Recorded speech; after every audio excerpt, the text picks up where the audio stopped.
الحمد لله رب العالمين والعاقبة للمتقين والصلاة والسلام على أشرف الأنبياء والمرسلين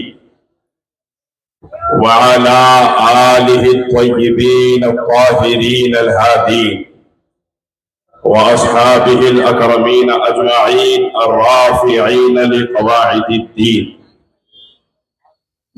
أما بعد فأعوذ بالله من الشيطان الرجيم. بسم الله الرحمن الرحيم.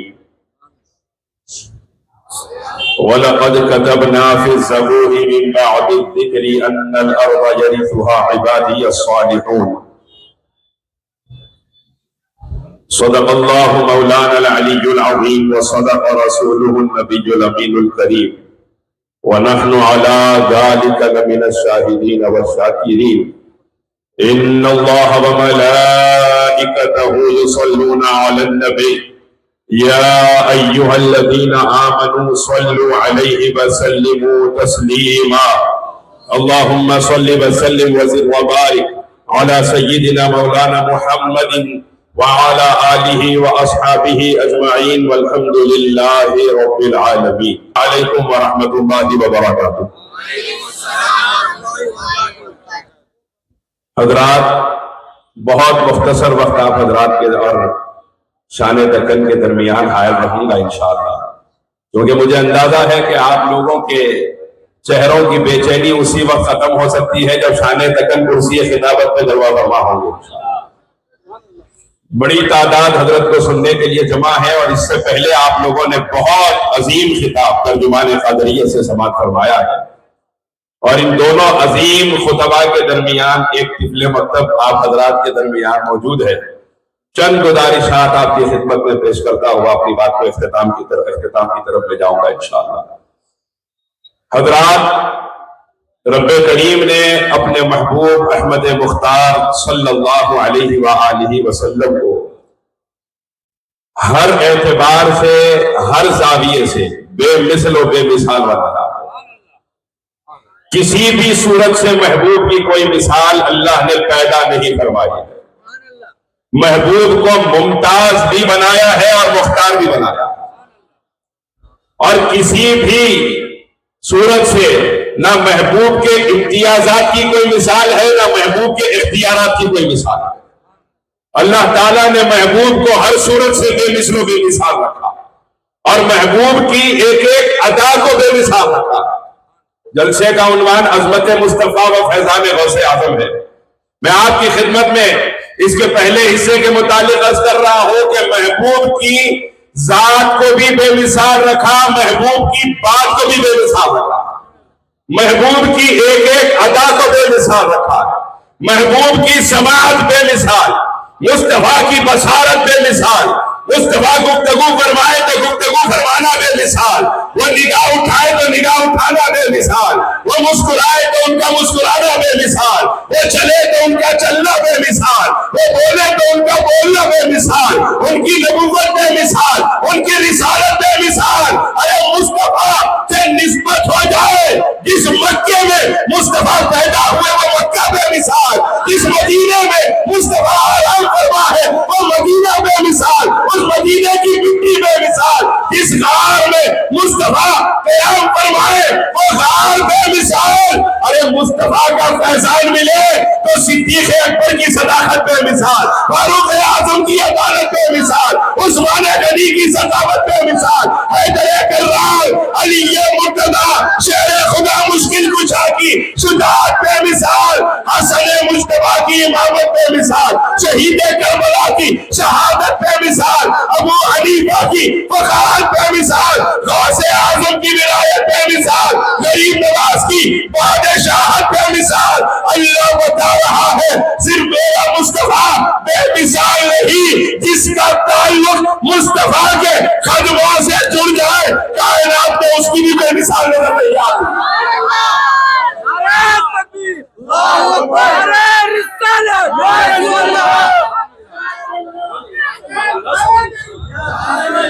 رب کریم نے اپنے محبوب کو ایسا بے مثال بنایا. کوئی لائے تو صحیح میرے سرکار کی مثال. ارے عوام تو عوام، اولیاء تو اولیاء، نبوت کی کائنات میں بھی کوئی مصطفیٰ کی مثال نہیں ہے۔ 1,24,000 انبیاء میں کوئی بھی مصطفیٰ کی مثال نہیں۔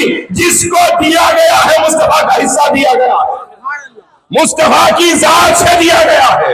اللہ تبارک و تعالیٰ نے الگ الگ خصوصیات انبیاء کرام کو عطا فرمائی۔ حضرت آدم علیہ السلام کو صفوت عطا فرمائی، حضرت ابراہیم کے سر پہ خلت کا تاج پہنایا، ان کو اپنا خلیل بنایا، حضرت اسماعیل کو رضا، حضرت ایوب کو صبر عطا فرمایا، حضرت یحییٰ و زکریا کو زہد و تقویٰ، اور حضرت یوسف کو حسن و جمال عطا فرمایا۔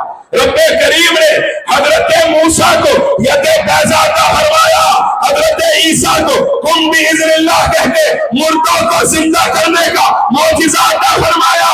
لیکن جب اللہ نے محبوب کا ارادہ فرمایا تو تمام صفات حمیدہ جو 1,24,000 انبیاء میں الگ الگ کر کے تقسیم فرمائے تھے، ان تمام صفات کو ایک جگہ جمع کر دیا اور ان صفات کے مرکز کا نام محمد مصطفیٰ رکھ دیا۔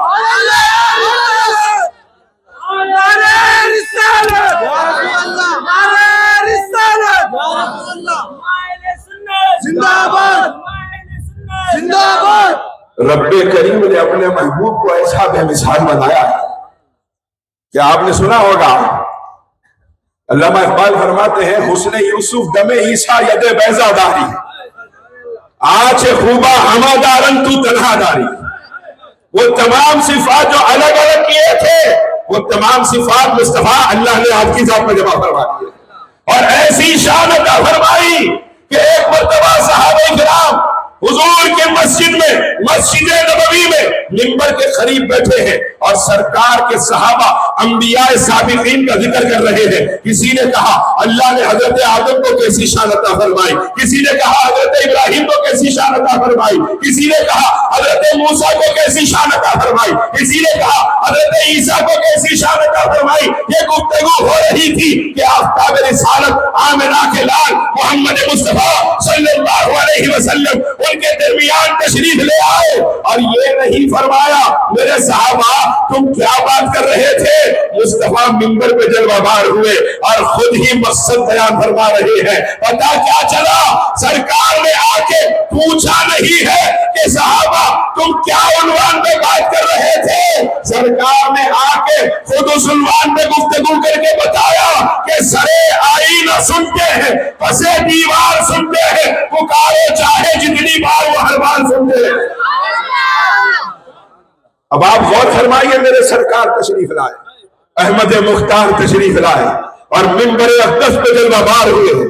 اس کے بعد ارشاد فرمایا میرے صحابہ تم میں کوئی حضرت آدم کی شان بیان کر رہا تھا، کوئی حضرت ابراہیم، کوئی حضرت موسیٰ، کوئی حضرت عیسیٰ کی شان بیان کر رہا تھا۔ اب بتاؤ من انا، حضور نے فرمایا میں کون ہوں؟ یہ سب کی شان بیان کر رہے ہو، میں کون ہوں؟ صحابہ کرام نے عرض کیا انت رسول اللہ صلی اللہ علیہ وسلم، حضور وہ صفی اللہ، خلیل اللہ، کلیم اللہ اور کلمت اللہ تھے، آپ رسول اللہ ہیں۔ سرکار نے فرمایا انا سید ولد آدم یوم القیامت ولا فخر، کہ میں قیامت کے دن ساری اولاد آدم کا سردار بن کے کھڑا رہوں گا۔ میرے سرکار نے فرمایا انا سید الاولین والآخرین ولا فخر، میں تمام اولین و آخرین کا سردار بن کر آیا ہوں۔ میرے سرکار نے فرمایا وہ بیدی لواء الحمد، قیامت کے دن اللہ کا جھنڈا میرے ہاتھ میں ہوگا اور آدم سے لے کر عیسیٰ تک 1,24,000 انبیاء قیامت کے دن میرے جھنڈے کے نیچے کھڑے کیے جائیں گے۔ اللہ نے جو امتیازات میرے سرکار کو عطا فرمائے ہے کوئی مثال تو کوئی لائے، ان سب کو مصطفیٰ کے جھنڈے کے نیچے کھڑا کیا جائے۔ حضرت آدم سے حضرت عیسیٰ تک تمام انبیاء قیامت کے دن میرے سرکار کے جھنڈے کے نیچے کھڑے نظر آئے۔ رب کریم نے یہ امتیاز میرے سرکار کو عطا فرمایا، حسن عطا فرمایا تو ایسا بے مثال۔ اللہ اکبر، حسن یوسف پر کٹی تھی مصر میں انگشت زنا، عورتوں نے انگلیاں کاٹی تھی نا، حسن یوسف پر کٹی تھی مصر میں انگشتے زنا اور سر کٹاتے ہیں تیرے نام پر مردان عرب. سرکار کو اللہ نے شان ایسی عطا فرمائی. ارے یوسف علیہ السلام کا حسن دیکھ کر انگلیاں کٹی تھی. آج بھی 1400 برس کے بعد مصطفیٰ کے نام پہ غلام کرنے کے لیے تیار ہو جاتے. یہ شان اللہ نے میرے سرکار کو عطا فرمائی کہ حضرت یوسف کو جب دیکھا عورتوں نے انگلیاں کاٹی. ام المومنین حبیب خدا سیدہ عائشہ صدیقہ طیبہ طاہرہ سلام اللہ علیہا ارشاد فرماتی ہے کہ یوسف کو دیکھنے والی عورتوں نے انگلیوں پہ چھریاں چلا لی. ان کو پتہ نہ چلا اگر میرے مصطفیٰ کو دیکھ لیتی تو دل میں چھریاں اتر جاتی تو بھی پتہ نہ چلتا.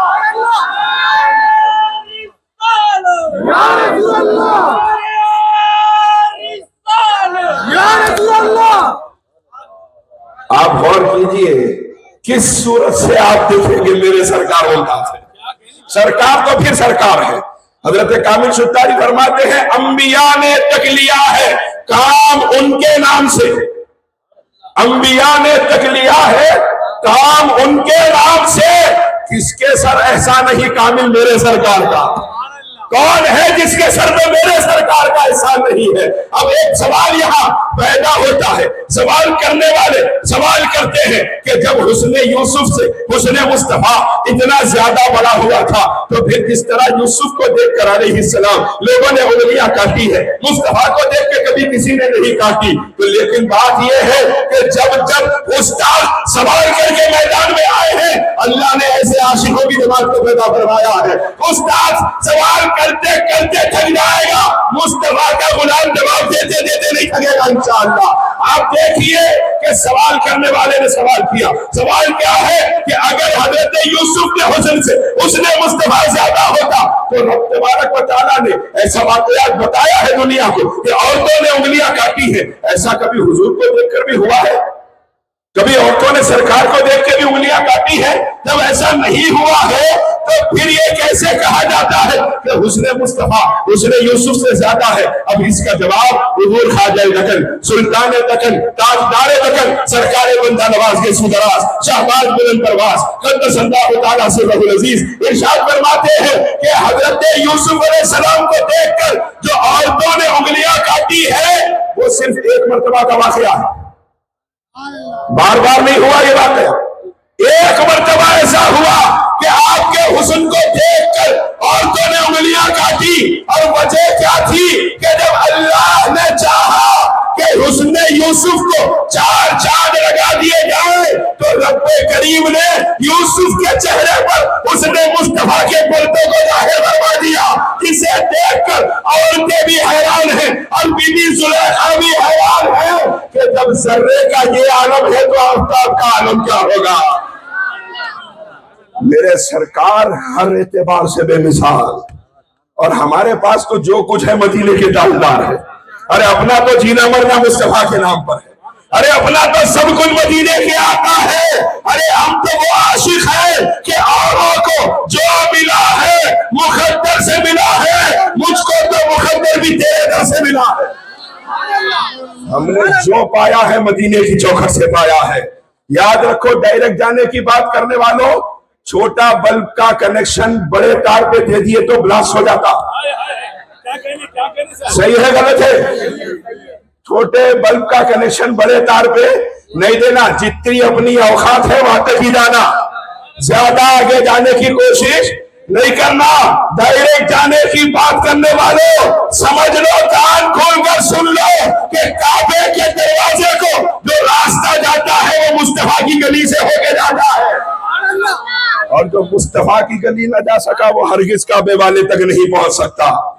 اور ہمارے پاس تو اعمال کی قبولیت بھی حضور کی غلامی پر منحصر ہے. اعمال قبول وہی ہوتے ہیں جس میں حضور کی غلامی. بغیر حضور کی غلامی کے ہمارے پاس کچھ بھی قبول نہیں ہوتا. ایک بندے نے حج کیا, حج کے ارادے سے نکلا, حج مکمل کر لیا.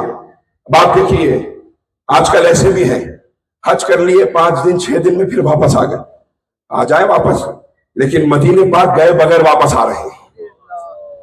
ایسے لوگوں کو میں دیکھ کے کہہ رہا ہوں, ہاں اور یہ ایسا نہیں ہے کہ وہ بالکل دنیا دار ہے، نہیں، چہروں سے حالتوں سے تو دیندار ہے، لیکن دین اصل میں کیا ہے؟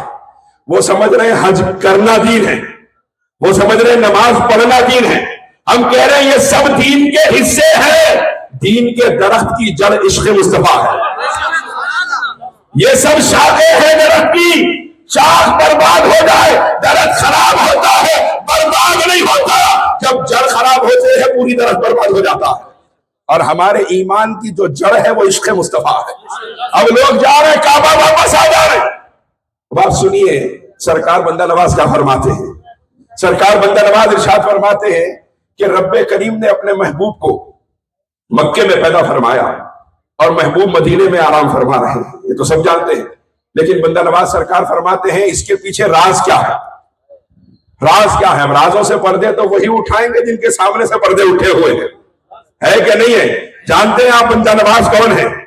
دکن کی ولایت کے تاجدار کا نام ہے، اس بر صغیر کے اول مفسر قرآن کا نام ہے۔ اب سرکار بندہ نواز کے سدراج رحمت اللہ علیہ کیا ارشاد فرماتے ہیں، سنیے۔ بندہ نواز فرماتے ہیں اللہ نے محبوب کو مکے میں پیدا فرمایا، لیکن محبوب کی قیامگاہ مکے میں نہیں مدینے میں ہے۔ وجہ کیا ہے کہ جب کوئی آدمی حج کو آتا ہے تو تمام ارکان حج کے مکے میں پورے ہو جاتے ہیں۔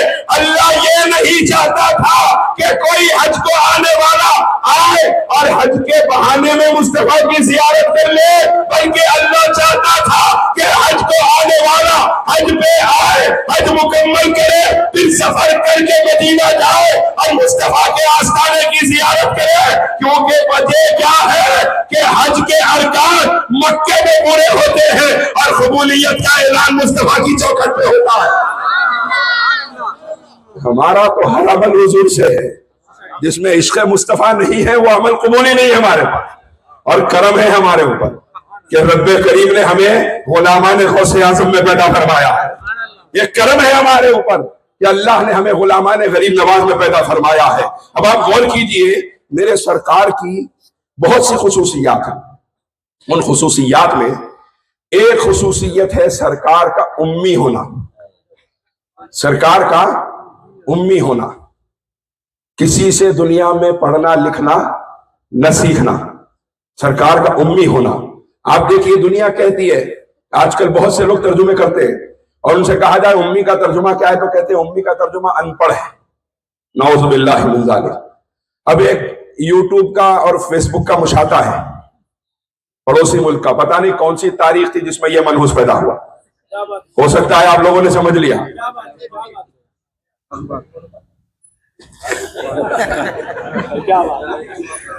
طارق مسعود سنا آپ لوگوں نے نام؟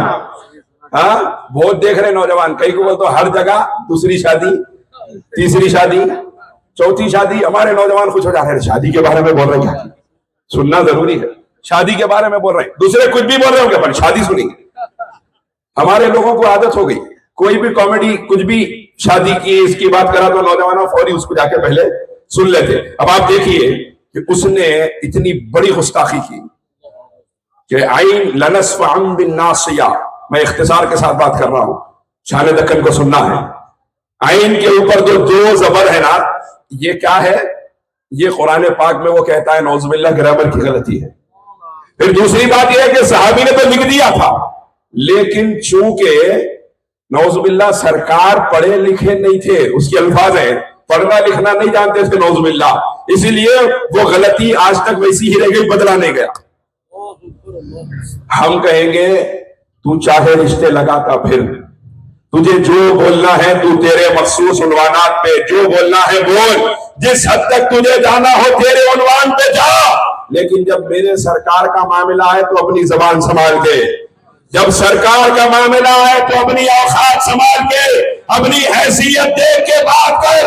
اور یاد رکھو جب سنیوں سے پوچھا گیا امی کا مطلب کیا ہے تو علماء اہل سنت کہتے ہیں امی یعنی وہ ذات جس نے دنیا میں کسی سے پڑھنا لکھنا نہیں سیکھا۔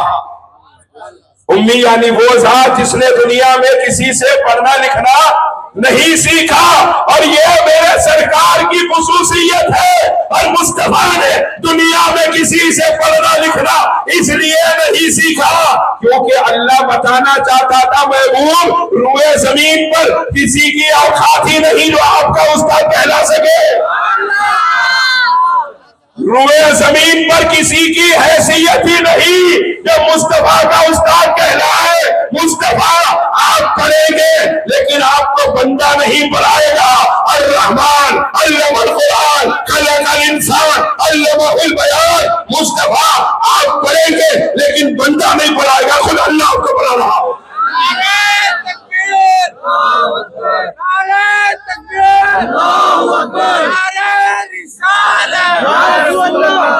حضرات سرکار کا معاملہ آئے تو پھر سمجھ جانا کس کو سننا ہے کس کو نہیں سننا ہے۔ ہر ایک سے سننے کی کوشش مت کریے۔ دودھ صاف آ رہا جیسا دکھ رہا ہے لیکن گندی نالی سے آ رہا تو مت لیجیے، صاف جگہ سے آنا چاہیے، ظرف بھی صاف اور پاک ہونا چاہیے۔ اور میرے سرکار کا معاملہ جب آ جائے تو پھر وہاں نو کمپرومائز، وہاں ہم کس کو بھی نہیں پہچانتے، کیونکہ ہمارے لیے روئے زمین پر اگر کوئی سب سے بڑا رشتہ ہے وہ زہرا کے بابا کا رشتہ ہے، حسنین کے نانا کا رشتہ ہے۔ اس سے بڑا کوئی رشتہ نہیں ہے ہمارے پاس، اور ہمارا جو کچھ ہے مصطفیٰ کا صدقہ ہے۔ ہمیں قرآن مصطفیٰ سے ملا، ہمیں ایمان مصطفیٰ سے ملا، ہمیں رحمان بھی مصطفیٰ سے ملا۔ ہم نے جو پایا ہے مصطفیٰ کی چوکھٹ سے پایا ہے۔ سرکار کے در اقدس سے تعلق کو مضبوط کیجیے۔ اور پھر دوسرا عنوان سرکار غوث اعظم، ایک سرکار کائنات جو نبوت کی کائنات میں ممتاز ہے، اور ایک سرکار بغداد جو ولایت کی کائنات میں بے مثال ہے۔ سرکار غوث اعظم کو اللہ نے جس رتبے پہ بٹھایا ہے، اب امام مہدی کی آمد تک اس منصب پہ کسی اور کو نہیں بٹھایا جائے گا جس منصب پہ اللہ نے سرکار غوث اعظم کو بٹھایا۔ آپ غوث اعظم کی محفل میں آئے ہیں، ایک بات غوث اعظم کی محفل کے حوالے سے آپ کی خدمت میں عرض کر رہا ہوں، پھر بات ختم انشاءاللہ۔ سرکار غوث پاک کی محفل میں ہم آئے، اور بہت سے لوگ ہیں جو نہیں آئے۔ ہم سوچتے ہیں کہ نہیں آنے والے کیوں نہیں آئے؟ دیکھیے، کوئی مجبوری سے نہیں آئے تو بات الگ ہے، کوئی جان بوجھ کے نہیں آئے تو پھر بات الگ ہے۔ نہیں آنے والے کیوں نہیں آئے؟ ہم بہت سے لوگوں کو دیکھتے ہیں، علماء کو دیکھتے ہیں، مشائخ کو دیکھتے ہیں، وہ اٹھتے بیٹھتے کبھی ان کی زبانوں پہ یا غوث، وہ کبھی بیٹھتے ہیں یا غوث، کبھی کھڑے ہوتے ہیں یا غوث، ان کی زبان پہ آ جاتا ہے۔ کیوں آتا ہے؟ کس کی وجہ سے آتا ہے؟ اور کچھ ایسے ہوتے ہیں آپ کہتے ہیں یا غوث بولو، وہ کہتے ہیں ہم نہیں بولیں گے۔ آپ بولیے یا غوث بولو، وہ کہتے ہیں ہم نہیں بولیں گے۔ بولنے والا کیوں بولتا ہے اور نہ بولنے والا کیوں نہیں بولتا؟ سنیے، محقق الاطلاع حضرت شیخ عبدالحق محدث دہلوی رحمۃ اللہ علیہ نقل فرماتے ہیں کہ سرکار غوث اعظم نے ارشاد فرمایا کہ اللہ نے مجھے وہ اختیار عطا فرمایا ہے کہ جب تک میں نہ چاہوں میرا نام بھی کسی کی زبان پر نہیں آ سکتا۔ جس کی زبان پر غوث اعظم کا نام آتا ہے غوث اعظم کی مرضی سے آتا ہے۔ جب غوث اعظم کی مرضی کے بغیر کسی کی زبان پر غوث اعظم کا نام نہیں آ سکتا تو غوث اعظم کی مرضی کے بغیر کوئی غوث اعظم کی محفل میں کیسے آ سکتا ہے؟ جو غوث اعظم کی محفل میں آیا ہے وہ یقین کر لے کہ شاہ جیلانی نے اسے محبت کی نگاہوں سے دیکھا ہے، اسی لیے اپنی محفل میں یاد فرمایا۔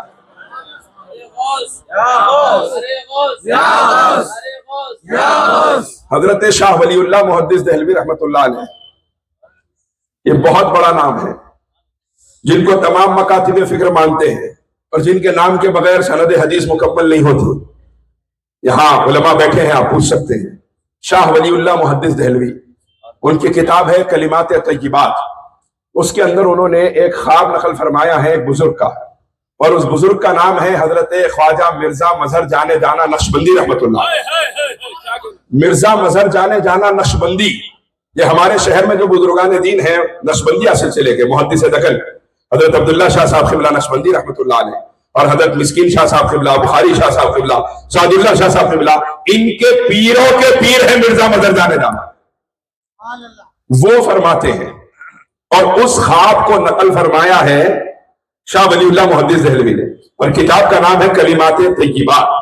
اب آپ خواب سنیے مرزا مظہر جانے جانا کا، اور اپنے سینوں میں عشق غوثیت کی شمع کو روشن کیجیے. آپ ایسا خواب آپ غور کیجیے, آپ سن کے حیران ہو جائیں گے. جتنی مرتبہ میں نے پڑھا حیران رہا. آپ غور کیجیے کہ مرزا مظہر جانے جانا رحمت اللہ علیہ ارشاد فرماتے ہیں کہ ایک مرتبہ میں نے خواب دیکھا کہ اس خواب کے اندر بہت بڑی تعداد لوگوں کی جمع ہے اور بہت بڑا میدان ہے, اور اس میدان میں بہت ساری دیگیں پکائی جا رہی ہے. اچھا, ایک بات تو یاد رکھ لیجئے کہ ہم دنیا میں آنے سے پہلے جہاں تھے وہ عالم ارواح ہے, جہاں روحیں رکھی ہوتی ہیں, اور دنیا میں آنے کے بعد, انتقال کے بعد بندہ جہاں جاتا ہے وہ عالم برزخ ہے, جہاں روحوں کو دوبارہ لے جا کے قیامت تک رکھ دیا جاتا ہے. نام یاد رکھیے, عالم برزخ, جہاں روحوں کو رکھا جاتا ہے. اب آپ سنیے کہ مرزا مظہر جانے جانا فرماتے ہیں کہ میں ایک مرتبہ خواب دیکھ رہا ہوں کہ بڑا میدان ہے, بڑے لوگ جمع ہیں اور بڑی دیگیں پکائی جا رہی ہے. آگے جا کے میں نے دیکھا ایک بہت بڑا چبوترا ہے, اور اس چبوترے کے اوپر حضرت شیخ احمد سرندی فاروقی مجدد الفسانی بیٹھے ہیں. اسی چبوترے پر خواجہ باقی باللہ نقشبندی رحمت اللہ علیہ بیٹھے ہیں. اسی چبوترے پر شاہ عبید اللہ حرار نقشبندی رحمت اللہ علیہ بیٹھے ہیں. فرماتے ہیں اسی چبوترے پر آقائے نقشبند سیدنا خواجہ بہاؤالدین نقشبند رحمت اللہ علیہ جلوہ فرما. سلسلے نقشبندیہ کے تمام اکابرین ایک چبوترے پہ بیٹھے ہیں. عوام کا ہجوم ہے اور بڑا پکوان ہو رہا ہے.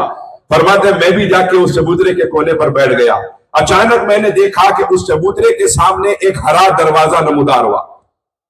وہ ہرا دروازہ جیسے ہی کھلا, یہ سارے اولیاء ادب سے کھڑے ہو گئے اور سر جھکا کے کھڑے ہو گئے, اور دو نورانی چہرے اس دروازے سے باہر آئے اور یہ سارے اولیاء ادب سے ان کو سلام کرنے لگے.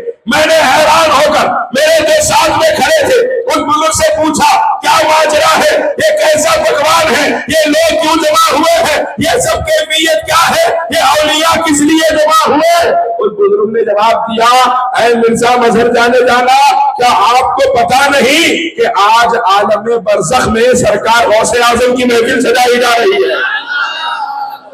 آج عالم برزخ میں, اس کو شاہ ولی اللہ محدث دہلوی نقل کر رہے ہیں کہ آج عالم برزخ میں سرکار غوث اعظم کی محفل سجائی جا رہی ہے. پھر میں نے پوچھا یہ جو دو بزرگ آئے ہیں یہ کون؟ جواب دیا ان کو نہیں پہچانتے, اپنے شہزادے کے نام کی محفل میں شرکت کے لیے خود مولا کائنات مولا علی شیر خدا تشریف لے آئے.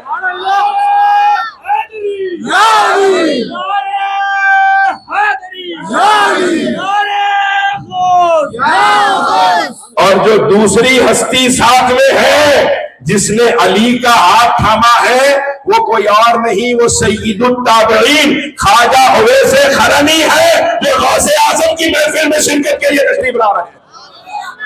اب آپ سنیے تو سمجھیے, پتا چلے گا, اندازہ کیجئے کہ غوث اعظم کی محفل میں میرا یا آپ کا آنا کیا معنی رکھتا ہے. جب اخلاص کے ساتھ غوث اعظم کی محفل سجائی جاتی ہے مولا مشکل کشا خود تشریف لے آتے ہیں. غوث اعظم کی محفل میں تو اولیاء کی جماعتوں کی آمد ہوتی ہے. غوث اعظم کی محفل میں اجداد بھی آتے ہیں, اولاد بھی آتی ہے. غوث اعظم کی محفل میں ان کے مرید بھی آتے ہیں, ان کے پیر بھی اجایا کرتے ہیں. غوث اعظم ذات ہی ایسی ہے, اللہ نے غوث اعظم کو بنایا ہی ایسا ہے. غوث اعظم اس بے مثال ذات کا نام ہے کہ جو محمد درمیان انبیاء, غوث اعظم درمیان اولیاء, جس کی کائنات ولایت میں نہ مثال پیدا ہوئی نہ قیامت تک پیدا ہو سکتی ہے, اس ذات کو دنیا عبد القادر جیلانی کے نام سے پہچانتی ہے.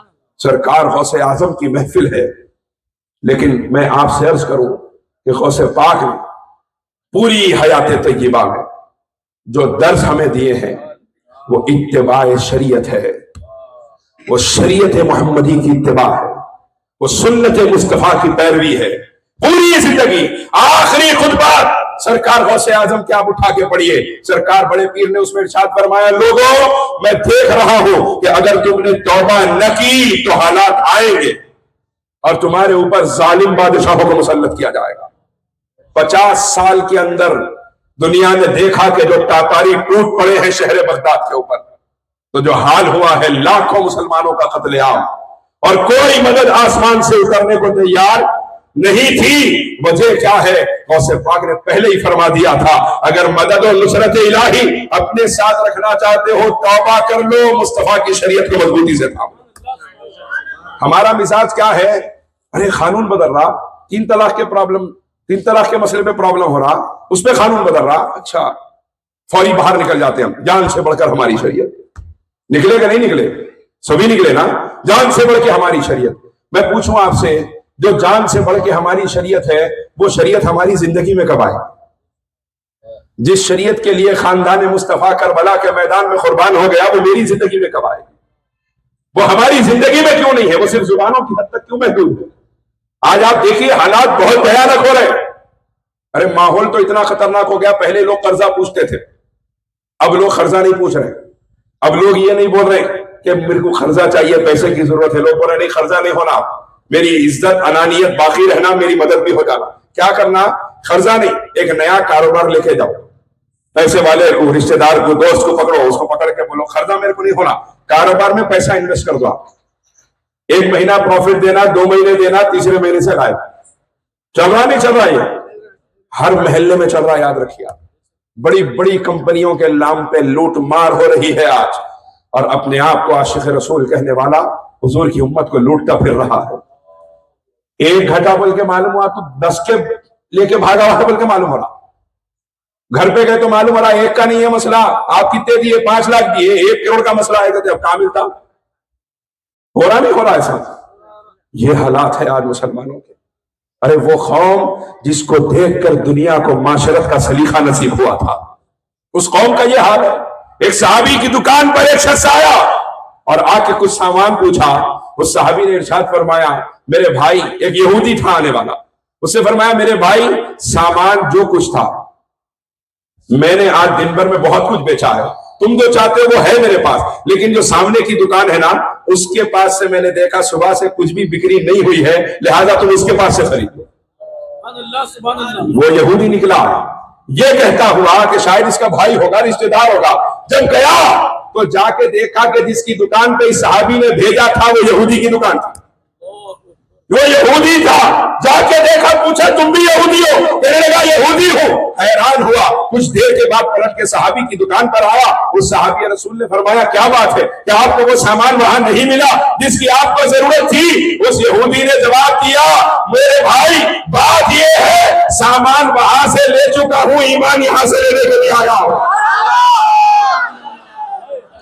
یہ ہے وہ تربیت جو میرے سرکار نے اس امت کی فرمائی تھی. یہ تربیت فرمائی تھی میرے سرکار نے اس امت کی, اور اس تربیت کے نتیجے میں ایک ایسا طبقہ رونما ہوا جس کو آج ہم رضی اللہ عنہ ورضوان کہتے ہیں, جس کو اللہ نے رضی اللہ عنہ ورضوان کہہ کے پکارا. یہ طبقہ پیدا ہوا تھا, اور آج مسلمان ایک دوسرے کو لوٹ رہا ہے. جان سے بڑھ کر ہماری شریعت کہنے والا کہاں ہے؟ جب فجر کی نماز اذان کے اوپر مسئلہ ہوا, جان سے بڑھ کے ہماری شریعت لاؤڈ اسپیکر نہیں اترنا. جب لاؤڈ اسپیکر کی آواز گھر تک آ رہی ہے, کیوں سو رہے ہیں آپ؟ کیوں نہیں جا سکے آپ؟ کیا وجہ ہے؟ میرے نبی نے فرمایا نماز میری آنکھوں کی ٹھنڈک ہے, اور اتنے بڑے عمل کی خاطر میں 10 منٹ کی نیند نہ قربان کر سکا اور بولتا رہا میں شریعت میں جان قربان کروں گا. یہ ہو رہا ہے کہ نہیں ہو رہا ہے؟ غور کیجئے, ہمارے دعوے کیا ہے, ہمارا عمل کیا ہے. اور شریعت کا محافظ اللہ ہے, اسلام کا محافظ اللہ ہے. آخری بات سنا رہا ہوں, سناؤ آخری, اجازت ہے آپ لوگوں کی؟ ہاتھ اٹھا کے بولیے. میں تو ہاں الحمدللہ, اجازت اتنا نہیں برداشت کرتے. آپ غور کیجئے, سلطنت عثمانیہ جانتے ہیں آپ؟ اکثر نہیں جانتے. ارطغرل غازی جانتے ہیں؟ ہاں یہ سب کو معلوم ہے. ارطغرل غازی اسی خاندان کے آخری چراغ سلطان عبد الحمید, جب ان کے محل کا گھیراؤ ہوا اور یہودی اور عیسائی طاقتیں ان کے محل کے اندر داخل ہوئی, تو ایک بڑا یہودی افسر آیا اور آ کے کہنے لگا کہ اے سلطان, اے عبد الحمید, تم چاروں طرف سے ہمارے درمیان میں آ چکے ہو, اور اسی طرح آ چکے ہو جس طرح 32 دانتوں کے درمیان میں زبان آ جاتی ہے. جب چاہے زبان کو دانت سے کترا جا سکتا ہے, لیکن زبان سے دانت کو بھی توڑا نہیں جا سکتا.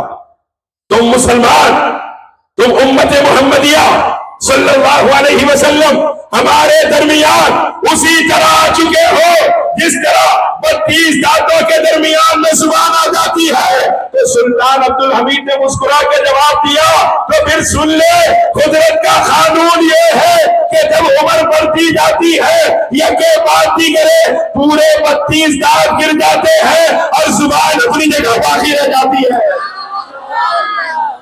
مصطفیٰ کی شریعت باقی رہے گی، اسلام باقی رہے گا، میرے نبی کا نام باقی رہے گا۔